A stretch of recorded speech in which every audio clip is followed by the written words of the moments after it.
আসসালামু আলাইকুম viewers, SM Stein চ্যানেলে সকলকে স্বাগতম। তো এখন আজকের ভিডিওতে আমি দেখাবো যে কিভাবে আপনারা ক্যালকুলেটরে কিভাবে একটি সংখ্যা সেভ করে রাখতে পারবেন। ক্যালকুলেটরে এমনিতে 40টি সংখ্যা দেওয়া থাকে, যেগুলো কনস্ট্যান্ট মান, ওগুলো তো আপনারা জানেনই। আর আপনি যে কোনো মান ক্যালকুলেটরে সেভ করে রাখতে পারবেন। এর জন্য আমি এটা দেখানোর জন্য প্রথমে আমি একটা নিচ্ছি, FX991ES প্লাস একটা ক্যালকুলেটর নিচ্ছি। তো আপনারা মনে করেন যে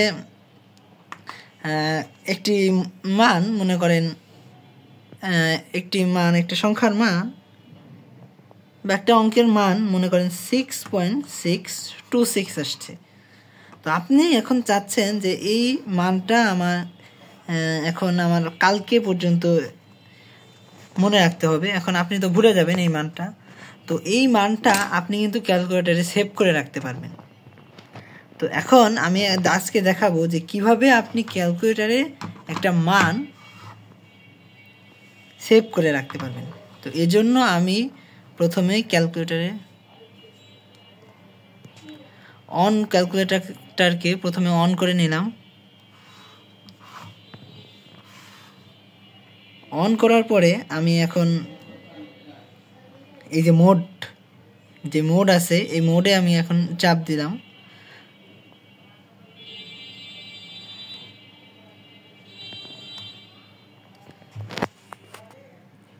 তো প্রথমে আমি সংখ্যাটা লিখলাম 6.626, এই সংখ্যাটা আমি লিখলাম।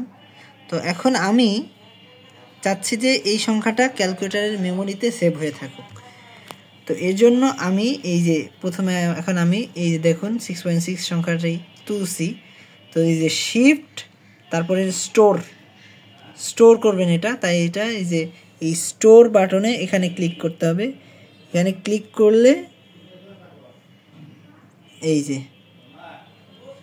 শিফট, আপনি কি হিসাবে এই সংখ্যাটাকে আপনি কি হিসাবে সেট করে রাখতে চাচ্ছেন সেটি এখানে লিখতে হবে।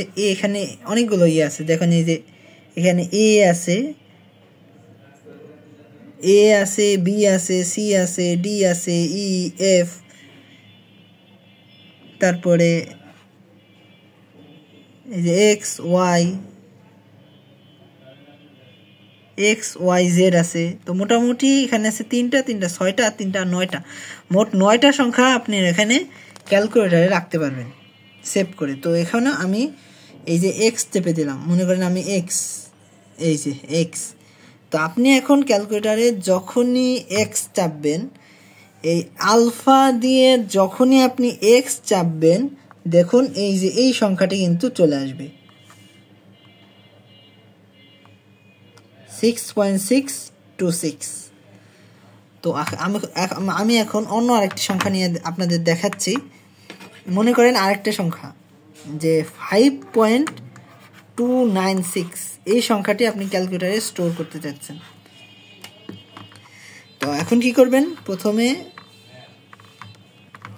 প্রথমে এই যে সংখ্যাটি লিখে নেবেন 5.296, এরপরে শিফট বাটনটা প্রেস করে এরপরে স্টোর, আর যে RCL এর উপরে আছে স্টোর লিখবেন,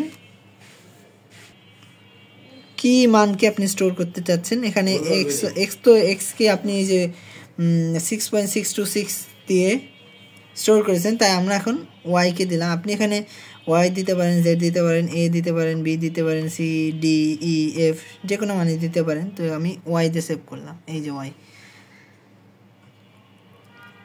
তো এখন ক্যালকুলেটর মেমোরিতে এটি ওয়াই হয়ে সেভ হয়ে গেছে। এই যে আলফা ওয়াই যখন দিবেন, সাথে সাথে এই মানটা কিন্তু চলে আসবে 5.296। তো ভিডিওটা ভালো লাগলে আমার চ্যানেলটাকে সাবস্ক্রাইব করে দিবেন, আশা করি। ধন্যবাদ। সকলের ভিডিওটা ভালো লেগেছে। তো আসসালামু আলাইকুম।